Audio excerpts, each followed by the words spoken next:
नंदुरबार जिल्ह्यात हजारोच्या संख्येने अनधिकृत चर्च बांधकाम सुरू आहे। त्या संदर्भात माननीय अनुपजी अग्रवाल यांनी विधानमंडळात प्रश्न उपस्थित केला होता आणि माननीय बावनकुळे साहेबांनी आश्वासन दिलं होतं 6 महिन्यात हे चर्च अनधिकृत चर्च काढून टाकू, पण आतापर्यंत अंमलबजावणी झाली नाही।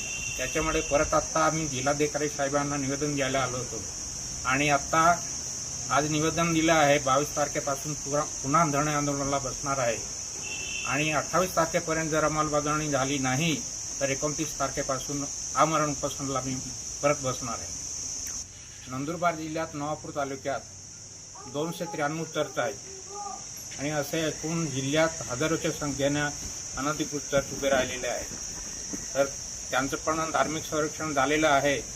ते किती अनधिकृत चर्च आहे ते सगळे पाडून टाकावे शासनाने अशी विनंती आहे। 116 ग्रामपंचायतीसाठी मी उपोषणाला बसलो होतो नवापूर तालुक्यात तहसीलदारांच्या ऑफिस समोर आणि तिथे